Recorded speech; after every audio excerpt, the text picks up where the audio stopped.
বিজয় চিহ্ন দেখিয়ে আদালতে প্রবেশ করেছেন বৈষম্য বিরোধী ছাত্র আন্দোলনের হবিগঞ্জ জেলা সদস্য সচিব মাহাদি হাসান। এদিকে তাকে মুক্তির দাবিতে গত রাত থেকে কোনো কিছুর তোয়াক্কা না করে সমর্থকেরা থানা ঘেরাও করে, যার পরিপ্রেক্ষিতে পরিস্থিতি নিয়ন্ত্রণে আনতে জেলা শহরের সেনাবাহিনী মোতায়েন করা হয়। থানায় ওসির সামনে বসে অকপটেই এসআইকে পুড়িয়ে হত্যা ও থানা জ্বালিয়ে দেওয়ার কথা বলেন মাহাদি হাসান। স্বীকারোক্তির সেই ভিডিও মুহূর্তেই নেট দুনিয়ায় তোলপাড় সৃষ্টি করে। আমরা থানা কিন্তু পুড়িয়ে দিয়েছিলাম, এসআই সন্তুষ্টি কিন্তু আমরা জ্বালিয়ে দিয়েছিলাম। স্বীকারোক্তির ব্যাখ্যা দিয়েও পার পাননি তিনি। তীব্র নিন্দার ঝড়ে মাত্র 24 ঘন্টায় গ্রেফতার হন তিনি। শনিবার 3 জানুয়ারি সন্ধ্যা 7:30টার দিকে হবিগঞ্জ সদর থানা পুলিশ মাহাদি হাসানকে গ্রেফতার করে। গ্রেফতারের বিষয়টি নিশ্চিত করেছেন হবিগঞ্জের পুলিশ সুপার ইয়াসমিন খাতুন।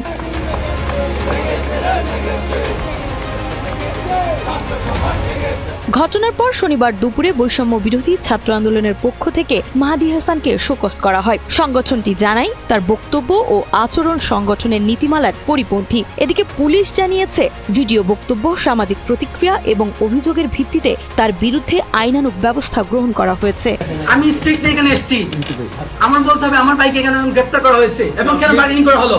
পরবর্তীতে 4 জানুয়ারি সকালে তাকে আদালতে তোলা হলে আদালত তার জামিন মঞ্জুর করেন। তৃণমূলের সর্বস্তরের ছাত্র জনতা যেভাবে আমার পাশে দাঁড়িয়েছেন, জুলাইয়ের পাশে দাঁড়িয়েছিলেন, আমি সবার প্রতি কৃতজ্ঞতা প্রকাশ করছি।